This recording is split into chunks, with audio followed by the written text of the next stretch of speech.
A mass rally at the Admiralty protest site. Police warn protesters against charging at the central government offices. And Taiwan's President Ma Ying-jeou to resign as the ruling party chairman.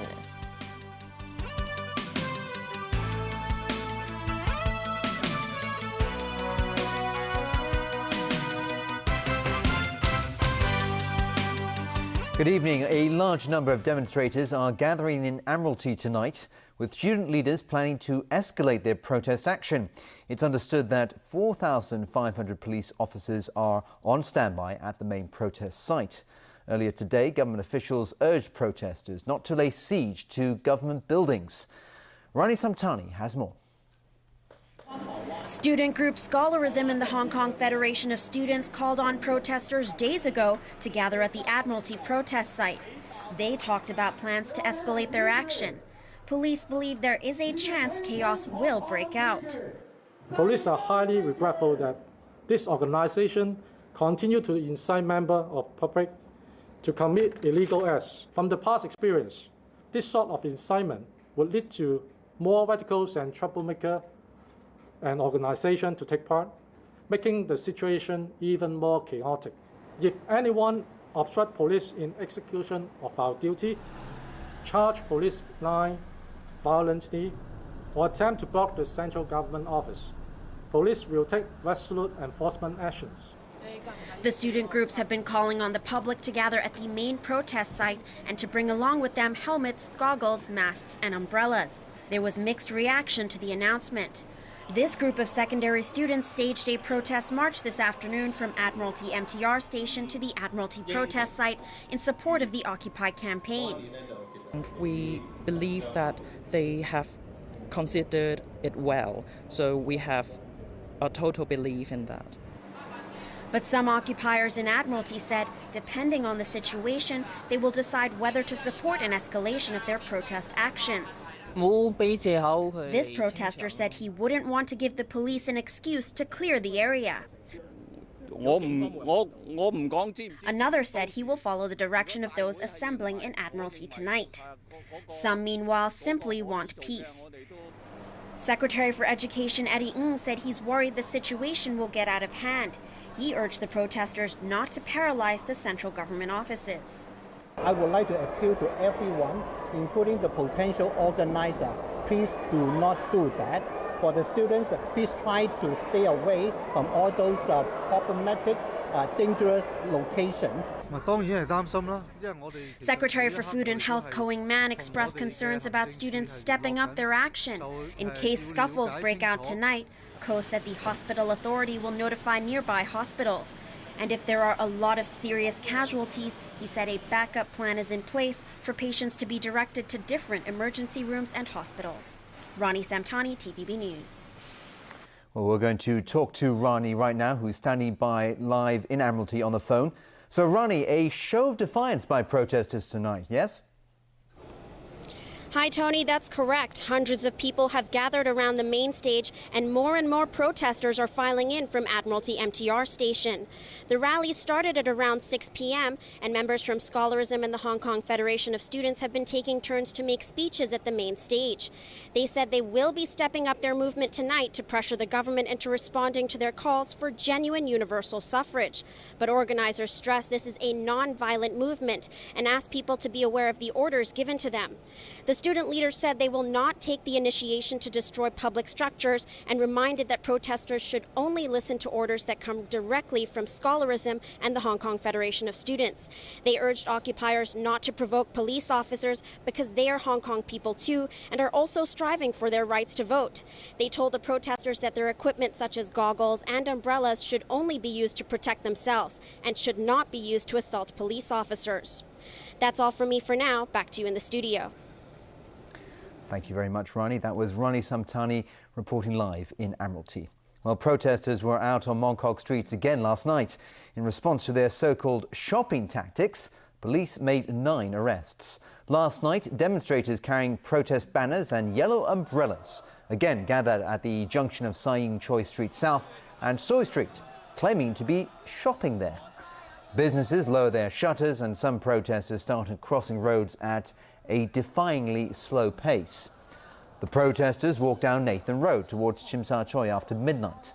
Some of them placed objects such as wooden boards and rubbish bins in the middle of the road, which police officers removed shortly afterwards. Police arrested 7 men and 2 women aged between 15 and 56 and slammed protesters for acts that endangered road users. The crowd dispersed at about 4 a.m. Meanwhile, executive councillor and legislator Regina Ip believes it's not a good idea to impose a curfew in Mongkok now, even though protesters have gathered in the area in the past few evenings. Liz Jun has more. Speaking in an interview with TVB News today, Executive Councillor and Legislator Regina Ip, who is also a former Secretary for Security, said the authorities should not hastily impose a curfew in Mongkok. The legal powers are there, but I think that really should be the last resort, because a curfew means nobody can step out of their homes. It would seriously damage business and adversely affect the image of Hong Kong. People keep stepping out and trying to reoccupy the streets. You still need considerable police muscle to enforce it. So I don't think it would change the situation very much. It calls the reopening of Argyle Street and Nathan Road in Mongkok part of a slow progress in restoring public order. She also commented on concerns that police officers had hindered journalists' news gathering activities. These days it's so easy, anyone with a mobile phone, to record what has happened and post it online. So there's no way to attempt news blackout. And it's not in the tradition of our police force or other government departments to attempt news blackout. The New People's Party chairwoman said officers have been working under extremely stressful and trying conditions, and sometimes it's hard for them to differentiate between innocent bystanders, reporters, and provokers. She refuted a claim that the street protests are acts of civil disobedience. Ip said the protesters are harming other people's interests, and that's not in line with a key element of civil disobedience, which is self-sacrifice in order to call public attention to a wrong. She's confident that Hong Kong will overcome the present challenge, as the Occupy movement is damaging the interests of many and will lose public support in the long run. Liz Yun, TVB News.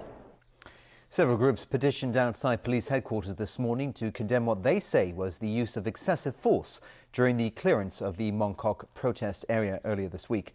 Participants made speeches about freedom of assembly.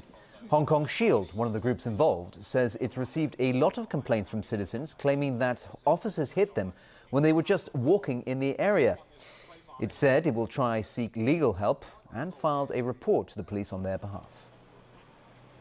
Because of what happened in Mongkok over the last few days, we are witnessing many cases of innocent citizens, passers-by, being harassed by the police, and also not being harassed but also being beaten up by the police, whether they are arrested or not.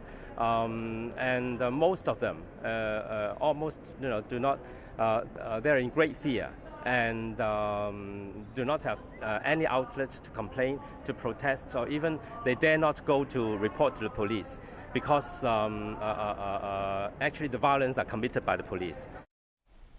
In other news, Taiwan media has revealed that President Ma Ying-jeou will be stepping down as chairman of the ruling Kuomintang. This after the party suffered a huge defeat in local elections yesterday. Evelina Leung reports. A devastating night for Taiwan's ruling Kuomintang yesterday. The party only managed to retain the top government positions in 6 cities and counties in the island's largest ever local elections. But the KMT lost hold of 9 cities and counties, including its longtime strongholds of Taipei and Taichung. Meanwhile, its rival, the Democratic Progressive Party, landed 13 county and city chief seats. Shortly after the results were announced, Premier Jiang Yihua announced his resignation. There have since been calls for President Ma Ying-jeou to step down as chairman of the KMT. Today, the island's media reported that Ma has decided to resign as the party leader and will make an announcement soon. The KMT Central Standing Committee will hold its next meeting on Wednesday. However, according to the media, Ma still aims to reform the party and regain the confidence of the people. Vice President Wu Dunyi is expected to become the acting party chief before a new leader of the KMT is elected. Some analysts believe the new leader will have a tough road ahead, as the presidential election will be held in 2016, which is less than 2 years away. Yesterday's results also attracted outside attention, especially from the mainland, as the elections are seen as a referendum on the KMT's mainland-friendly stance. Ma Xiaoguang, a spokesperson for the mainland's Taiwan Affairs Office, called on the people of the island to treasure cross-straits relations that weren't easily built. The newly elected Taipei mayor, Ko Wen-je, said cross-strait commerce will continue. However, he stressed that economic benefits brought about by such activities should be enjoyed by everybody on the island, not just the privileged few. Evelyn Lang, TVB News. And still ahead in our newscast, a violent reaction in Egypt over the acquittal of Hosni Mubarak.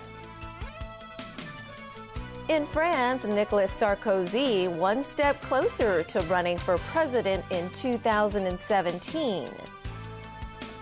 And a huge fire at a recycling facility in Yunlong.